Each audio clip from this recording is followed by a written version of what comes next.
This is A Lost Plot, the podcast where we explore meaning in movies together. Hello, ladies and gentlemen. Welcome back to another episode of A Lost Plot. I'm your host, Maverick, here with our guest, back again, Avalon. Avalon, thanks for coming out. Hello, hola, konnichiwa, leho. Back again. Today we are doing another in the series of movies worth watching.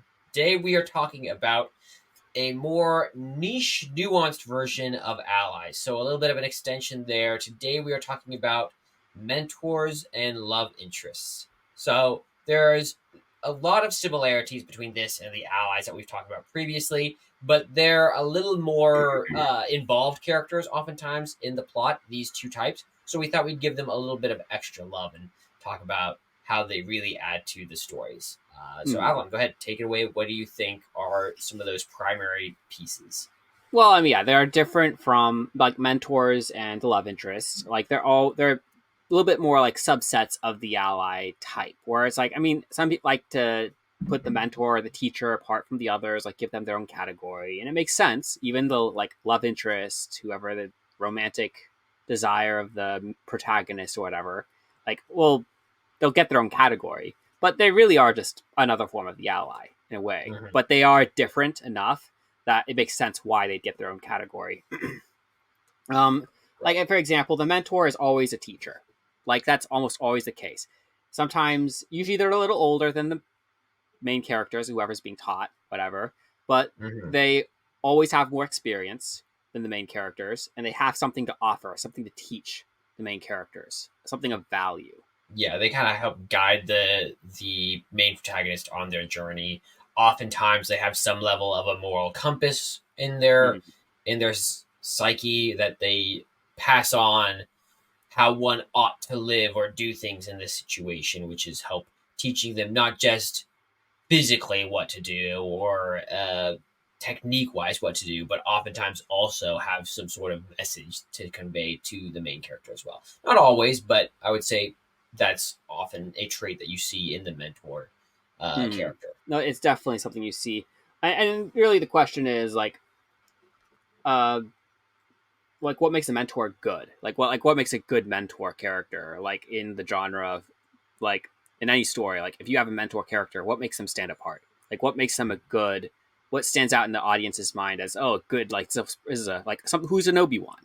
Like everyone thinks of Obi-Wan as a good teacher from A New Hope, or even Yoda, kind of, or like, or even Gandalf from Lord of the Rings. Like you just think of these teachers, and like they stand apart for one reason or another. Like what makes them unique? Like what grabs them in the audience's mind and makes them stand apart?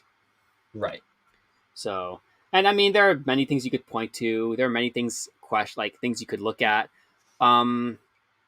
And I think there are dangers with mentors. Like you could try to make them like this perfect character who has like everything to teach like the main character for some reason or whatever. I think it's important to remember they are human too. They are flawed. They're not perfect characters. But also it's important that, I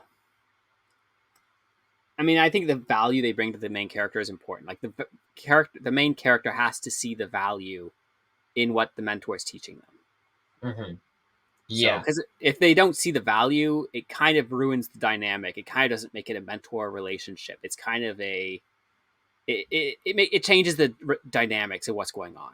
And there are times where the mentor can be shirked temporarily and then later seen to have value, such as the classic Uncle Ben and Spider-Man situation, where Uncle Ben is completely ignored by Peter Parker early on, and then after his death, he reconsiders everything that he had to say and takes a lot of value from it.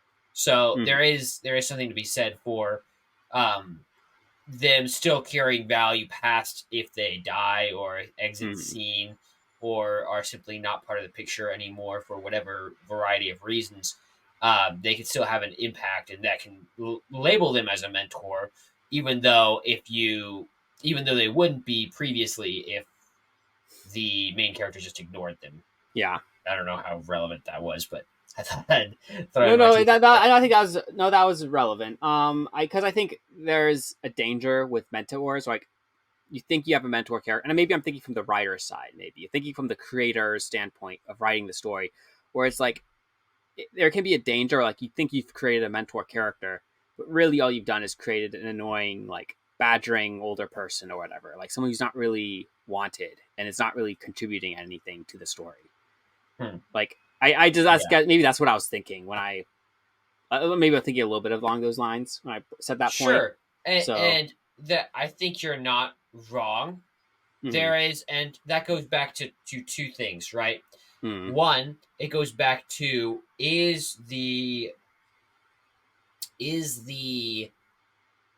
mentor someone who has their own flaws, right? And if they do, that helps to, I think, humanize them in a way that they're not just the teacher yakking at Charlie Brown, right? And the other thing is, does the hero or the main protagonist, do they have flaws themselves? And that might seem like a no-brainer, obviously, but to a certain degree, that's not always the case, right? Or even the mentor might have things to say to characters who are side characters, like other allies or the love interest or any of those other characters. And if they are too whole, they don't have their own flaws and issues they need to get over, there's no point in having a mentor who's trying to speak into their life, because they're not going to teach them anything, because they don't have anything to learn. They're not flawed. So I would say that the mentor is significant insofar as they have something to teach someone else. And that means that the characters by their nature have to be teachable. No, I agree. I mean, one of the questions I thought about, though, regarding the mentors, like maybe this is something we can discuss, but can good mentors, like a good mentor character, can they be wrong in a story? Like, I mean, they can be flawed, obviously, that makes sense, but can they be wrong, like blatantly wrong about something in a way and still the story be upheld and good or whatever? Or is that like, or does that undermine the very relationship? Does that destroy the status of the mentor then? Yeah, that's an interesting question. I think so. It depends on how wrong, right? So there are times where a if a mentor is just giving bad advice consistently, there comes a certain point where they go from being a mentor to kind of being a villain character or an assistant to the villain if they're always leading them down the wrong path. So, and whether that's nefarious or not, or simply clumsy, it doesn't matter. They take on a new form, but they can be wrong on some things. And generally, the mentors, even if they have their own flaws, that they get angry or something very easily, or they have they're clumsy, or they're not good at directions, or any number of things. And those are all simple examples, but generally their wisdom is accurate. That being said, there are times where they give advice and that advice turns out to not be good. Yeah. For example, there is Gandalf from Lord of the Rings. And this is actually a discussion that I had with Philip when we were discussing the Fellowship of the Ring earlier on. If you guys want to listen to that podcast, that's from a earlier episode, would recommend. But in that discussion, right, we talked about how Gandalf as a character tells Frodo, you can't trust everyone in the company.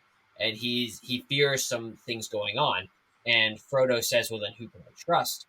And then Gandalf says, well, you must trust yourself, which is an interesting idea. And at first it's like, oh, yeah, it's definitely true. Think about Boromir and how he's going to try to take the ring, right? Which is like, okay, yes, there's some people you definitely can't trust. But then this leads to Frodo questioning everyone, right? He questions Aragorn, who is clearly his ally. He's questioning Sam. He's questioning Merry and Pippin. And more significantly, he's being told to trust himself in a situation where his mind is being warped by the ring. And that's the problem. Because as he gets more and more attached to the ring, the less and less reliable trusting himself becomes. And that ahead in Return of the King when he tells Sam to go home. That nearly destroys him. So that's an example where Gandalf, clearly a mentor character, clearly giving out advice, which for the most part is generally pretty good, and then turns Mm. on its head later on because in this specific Hmm. situation, maybe it wasn't actually helpful. True. Okay. Yeah. I was just thinking, like, maybe it's, I guess, because that is in relation to what Gandalf is teaching Frodo over the course of that movie, over that story, where it's like, that is like, he's guiding him, giving him direction and advice. Hmm. Uh, for a moment, I almost thought, like, they can't be wrong about the subject they're teaching. Like, they can be wrong about other things. I guess maybe, like what comes to mind immediately for some reason is Doc Hudson from Cars, the Pixar Hmm. movie. Like, because he's right about Yeah, everything. go. Like, everything he teaches McQueen, like about racing, Hmm. is correct and accurate. Ka-chow. But Yes. everything like outside of that, like he's wrong about getting McQueen out of the town. Like he's just trying to get rid of him just so his own past isn't exposed. Hmm. So, like, and he's still a good mentor character. It's just that actually shows his flaws, where like he's running from his past. He's Right. hiding who he once was. So, Right. so like he's That's wrong, yeah. but he's not wrong about all that he taught McQueen before. Right. And there, so that leads into another thing about mentors, right? And the question around that is sometimes a mentor role character Mm-hmm. will do something, will give advice or tell someone to do something that is contrary to what it appears the person should be doing. And it can be, like you said, for reasons, for any number of reasons. And that is what makes, partially what makes the character of the mentor unique and interesting on their own, is that they're not just there to, oh, well, let's consult the rock and see what the rock says, the rock being the mentor. It's, oh, this character actually has their own feelings and emotions that they've gone through and they deal with those in their own way. And so Doc Hudson is a good example because he has these past demons that he's trying to forget about, and Lightning McQueen is a fresh reminder of those, and Mm-hmm. he's being forced to be pulled into that direction, whether he really wants to or not. There's Mm-hmm. other characters that will try to do things that will harm them or harm the hero to try to teach them something or challenge them. Mm-hmm. Right. And so there are times where a mentor will do things intentionally to cause problems with the goal of uh, making the hero or main protagonist fail or making them pass through and prove their worth. And so, Mm-hmm. whether that's from something like Demon Slayer and the mentor training program that he goes early on in that show, or Mm-hmm. something more basic like the why did it just leave my brain?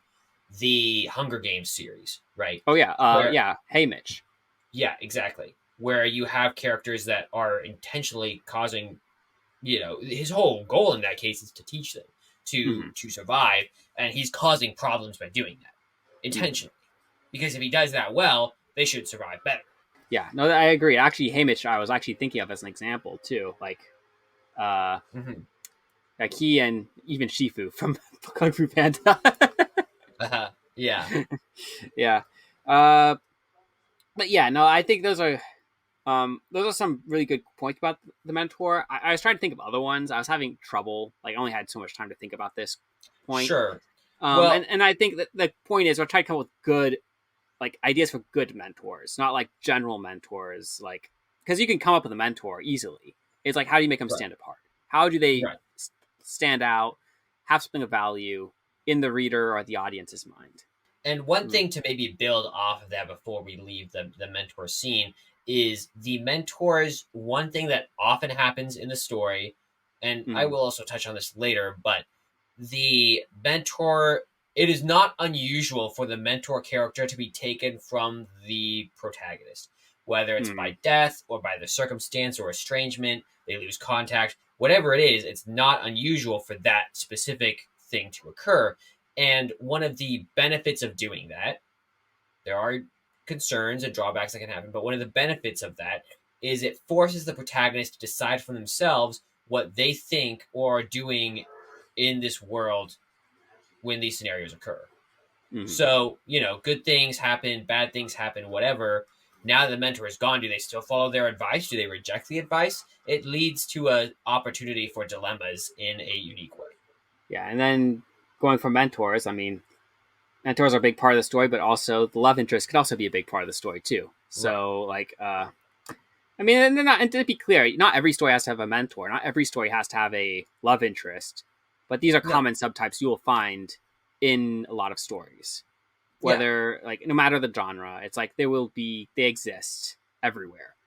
And the love interest, of course, is like an emotional ally. If that may like, I guess you call it that. Like they have a attachment to the major characters, whether it be one sided, two sided, or like it just they feel like they need the other person, or they feel Mhm. like they're like not necessarily infatuated because you can do infatuation, but that's not love. That's just like something else, and that's works in a story for other storytelling purposes, but for love interest, not always.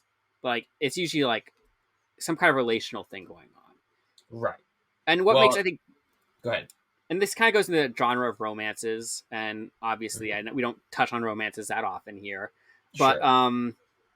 I mean I think the one important thing about a romance, a love interest, like you have to see the value in the relationship. You have to see the Mhm. value of each person to the other. Like even if it's just a small glimpse, like you have to see that value because if you don't, you're not going to understand why they're trying to seek each other, why they like each other, kind of thing. Right. Yeah, it's a delicate balance, both because the characters have to be interested in pursuing some sort of life together, even if it's just temporary or a Mm-hmm. short fling. But at the same time, the best ones have some dynamic where they do not agree with each other and they're having to try to reconcile those 2 points of view. And Mm-hmm. so that's it. It is a great character to have for the sake of it's right for dilemmas and for high stakes situations. Mm-hmm. That's frankly the fact of it, because the love interest is by its very nature a high anchored value individual.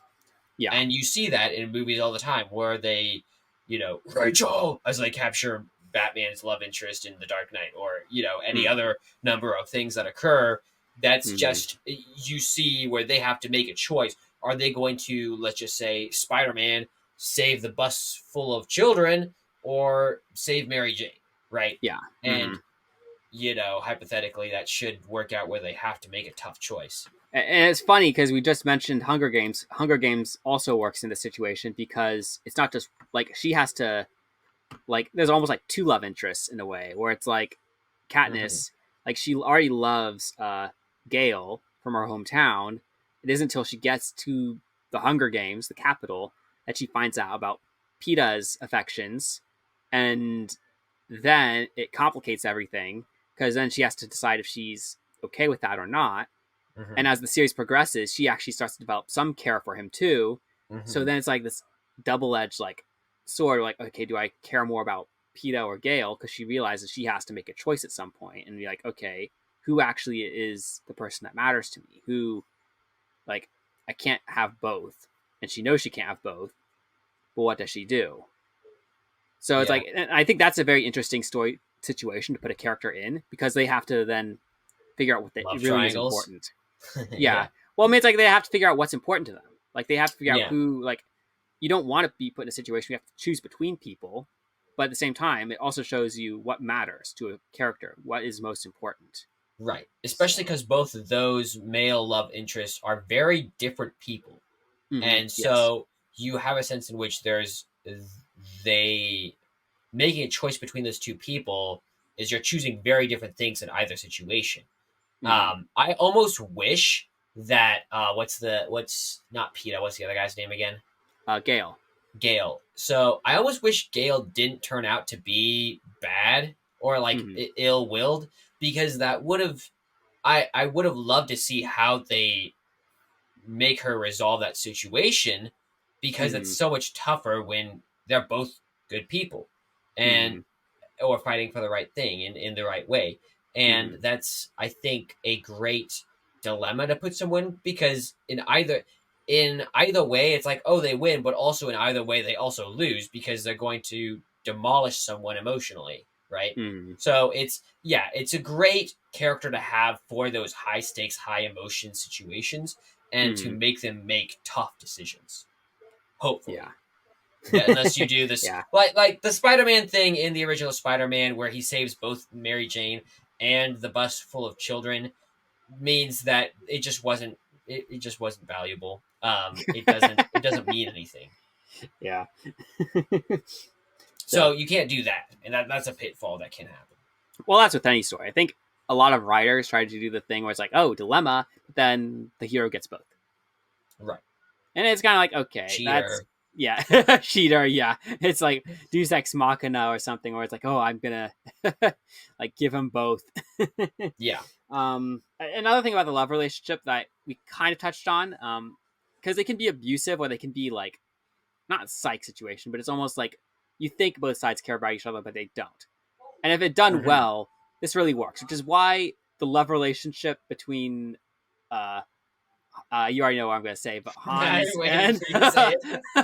Hans and why am I blanking on her name? Elsa's Anna, sister, come Anna. Yes. on. Like the reason that relationship worked is because it looked legitimate. Also, But anyways, yeah, keep going.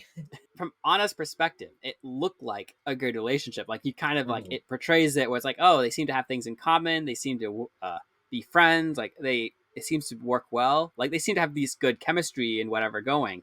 So it's like you're led to believe this is a good, like almost like this is working out. Like this is Yeah. almost like love at first sight.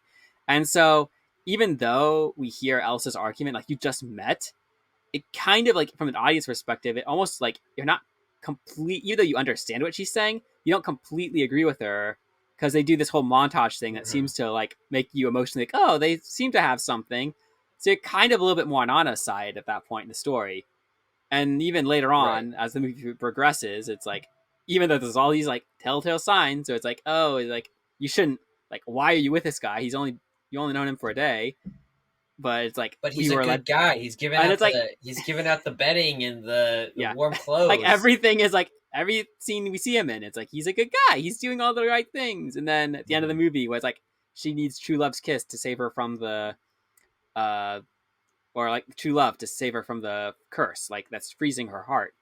Mhm. So like she thinks he's gonna save her, only for him to betray her and reveal his true motive. So it's like, I'm not actually interested in you. I was just trying to get a kingdom. Mhm. And it's like, Yeah. and now that he gets a free kingdom, essentially, he's like, oh, I don't need you anymore. Yeah. So and it works because it shows like, because like it really is just a one-sided relationship we've come to realize all along.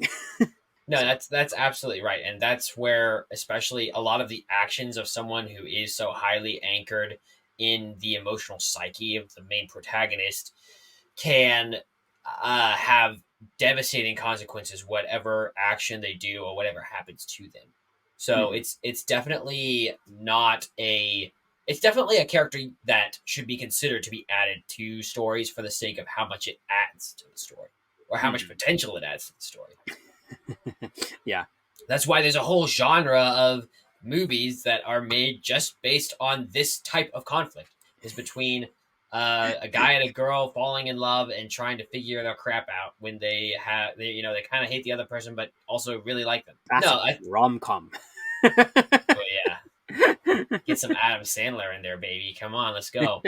Yeah. So I think that a lot of this is good. I would just want to emphasize that it's very easy for some of these to be stock characters. And Yes. the Well, that's with any character, but yes, it's like once you right, understand the point of the character, like it can be very easy to just take like, oh, I just need a character to tell this information or to get this thing to happen or to get this to happen or to get the main character into a dilemma. And like the right, dilemma is not believable if we're not given a reason to believe why he wants the other person, like why he wants the girl. Like if she has no, we're not shown her value in a way, like why he should want to be with her, we aren't going to believe in the dilemma. We're going to like just choose the other option. Why are you right, trying to save her? She's not right, a good person. right. Well, it's also just easy to do certain types of actions that happen to these types of characters all the time. So, for Mhm. example, if you're going to watch a old DreamWorks classic Shark Tale and see that the girl gets captured, that's just a, well, yeah, McDuh kind of situation. Why is this even happening at the same time? It's Mm-hmm. just, it's very tropish to just have the Mm-hmm. damsel in distress get captured and they're used as a bartering chip to take away from the hero as he tries to figure out what to do.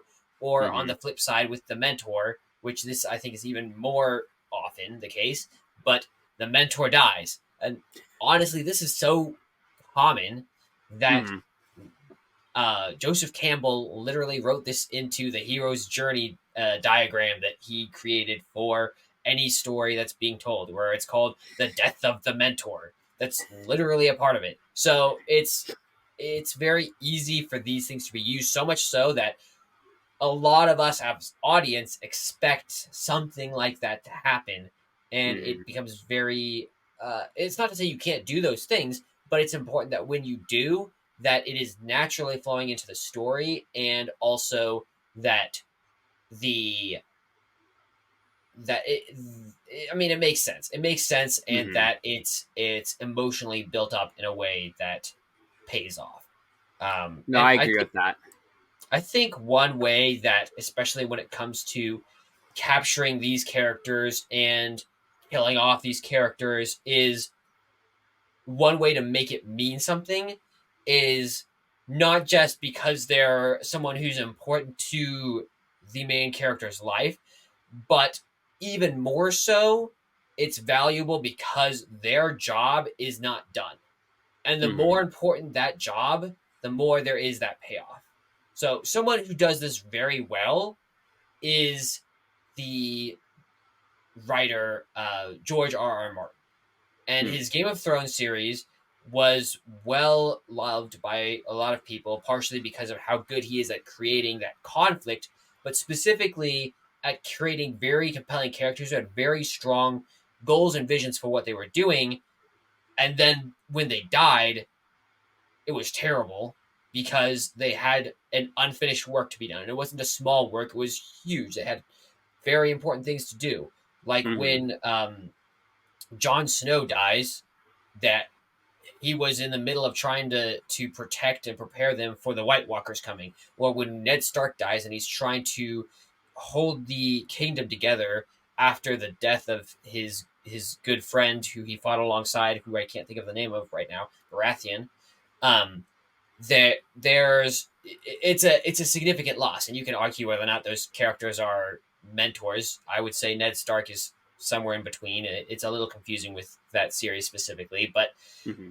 because they have so many characters who are, anyways, whatever. The point is that part of the reason that they have value when they die, or when they are or they have a sacrifice, or in the middle of almost dying, is because their job was not yet done. So not only are they important to the main character, but also they had an important role that now that they're gone, it's irreplaceable, and something very bad happens as a consequence. No, I think that's important. Like every character should have value to the story, even no matter the subtype. Like whether it be ally, mentor, love interest. Like if we lose them, there should be something lost to the story. Something we just lost something. There was the hero should have lost something of value. It should not have been like meaningless. Yeah, Like if there is a sense of loss or foreboding or no, like in a way, like it's like that's good in a way. right. Like you should feel that if a character is lost. Right. Well, and that goes to, having a character, and this has happened quite a bit in Marvel movies, especially recently. But let's just Mm-hmm. say, what's Scarlet Witch's brother? Why can't I think of his name right now? I think his superhero name is Quicksilver, Yeah, but Quicksilver. is yeah So Quicksilver as a character in the Age of Ultron movie was a death that was supposed to be super emotionally impactful. And you're like, mm-hmm. oh my goodness, he dies. And is it sad that he dies? Not to be heartless, not really. And the reason for that is he didn't have a lot of character development anyways, but not only did that, but his role was simply to help fight Ultron. And mm-hmm. so at the end of that battle, he didn't have anything that he was contributing to past that was significant. There was no reason, really. There's literally no reason for him to live. Mm-hmm. That's this battle. So he serves his purpose by living through the battle and Mm-hmm. dying in the battle. And, it's not to say that we shouldn't want people to die, especially in real life. It's a terrible thing. But in regards to an emotional payoff perspective in the storyline, that's important. And I think we've covered as much ground as we can for this subject for now. I mean, we could probably keep talking about it, but Of at this point, course. I think we've covered all the main points. Yeah, and it So, starts to delve into other topics such as, payoff in sacrifices and all that kind of stuff. So yeah. we'll get Mm-hmm. into all of those more at some point for sure. But for Mm-hmm. now, that's the content for today. Those are the mentors, the loves, making sure that people have meaning in their character and what they teach the hero. So Mm-hmm. that's the pod. We hope you all enjoyed. We will be back next time.